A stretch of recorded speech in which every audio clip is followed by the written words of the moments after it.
Do you know that San Francisco's tallest residential skyscraper, the Millennium Tower, has a height of 645 feet? It was built back in 2009, and a lot of time has passed since then. Experts say that since then, the tower has sunk several inches into the ground. The top of the tower is also said to have leaned by 26 inches. Keeping the problems in mind, the government has planned to take some action against them. A plan was proposed for the leaning and retrofitting of the tower, and the estimated cost for this is $100 million.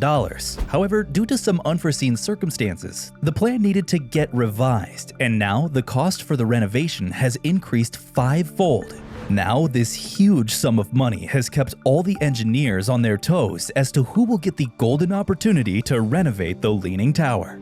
Hey, all the aesthetes out there, I hope you're all doing fine. In today's video, we'll take a look at the race that's taking place among the engineers of San Francisco to fix the Leaning Tower. The luxurious tower sold condos worth $100 million, and that too within 5 weeks of their sales. The luxury condos were in huge demand. People were so crazy about them that the owners were reselling their units at 3 times the price they originally paid for them. The penthouse was sold for $10 million, with this magnificent skyscraper providing the residents with top-class facilities such as the fitness center, pool, wine cellar, tasting room, movie theater, and many more. The building houses many of the eminent personalities of San Francisco, such as the 49ers quarterback Joe Montana and late venture capitalist Tom Perkins. The tower is so iconic that it's even won several awards for its beautiful structural integrity, such as the Structural Engineering Project of the Year and the American Construction Award for its construction.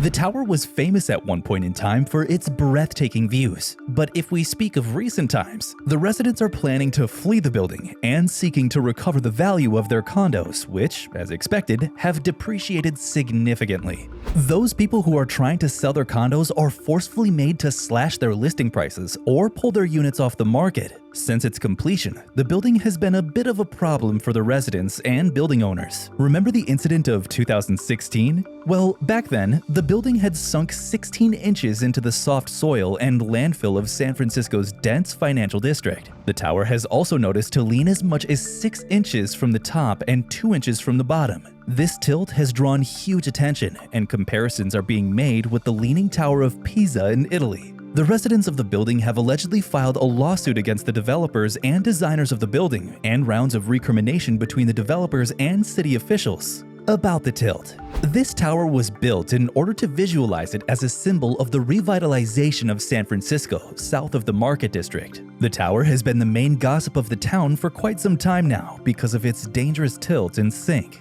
Every year, the tilt and sink are increasing bit by bit.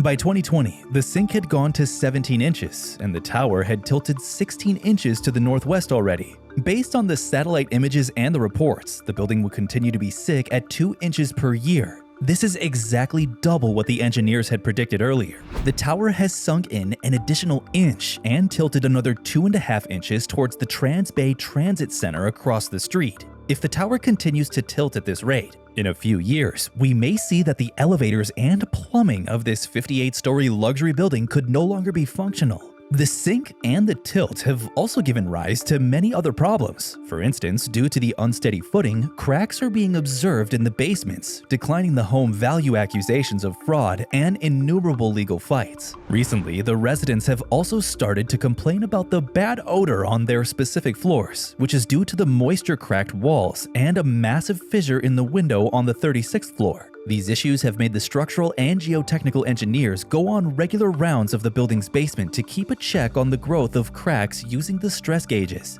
Do you know what the main problem of this huge structure was? Generally, buildings are steady when they're built over the bedrock, but in this case, the 60 to 90 foot long friction piles supporting it were driven into the sandy soil rather than the bedrock situated 200 feet under it.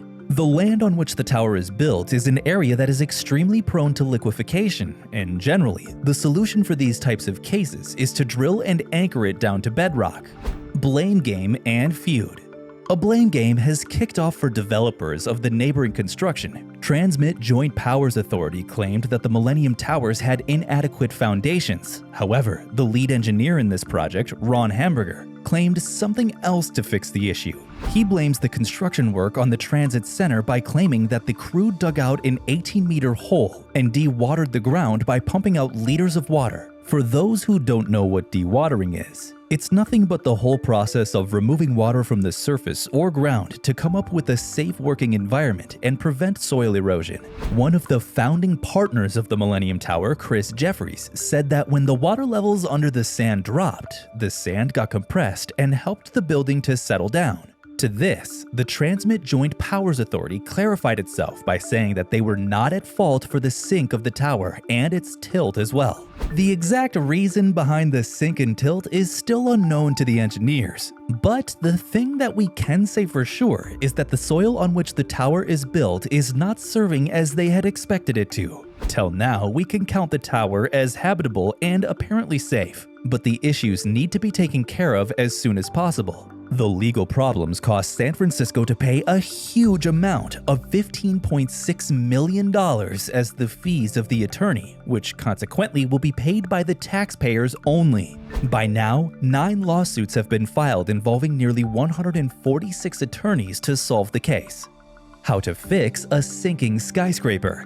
As said before, a plan for the construction work of the tower was proposed back in 2018 with an approximate cost of $100 million. The fix involved a process called underpinning, in which one side is anchored to the bedrock in piles and the other side is allowed to continue to sink until it evens out before driving the remaining piles needed to secure the building. This process of fixing is very common. Sources say that this proposal might stop the tower from sinking further, but the tilt would not be corrected completely. Engineers said even after using this method, it would take 10 long years for 50% of the tilt to be evened out, and the rest, it would be leveled out over the next 50 years. The construction work began back in 2020 with an unplanned 52 pilings to be sunk to bedrock. These pilings would be tied to the existing foundation to put a pause on further sinking. Everything was going fine until suddenly, the construction was stopped in August 2021. Why? Well, looks like during the work, the building had sunk another inch and the tilting had increased by 5 more inches. For the time being, the work was halted for the engineers to find out the cause of this kind of outcome.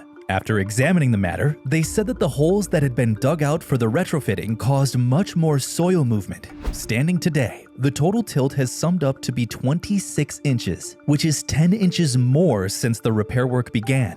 At the beginning of 2022, a new plan was proposed in which instead of 52 piles, 18 would be used, and they would go even deeper. As the number of piles has been reduced, there will be less disturbance caused on the soil under the building. The plan was approved, but now the cost of renovation has increased 5-fold. From $100 million, it went straight up to $500 million.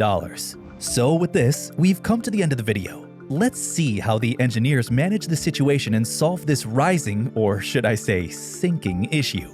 What are the other new changes made in this scheme that made such an increase in expenditure? Will the tower go back to its initial state after the renovation?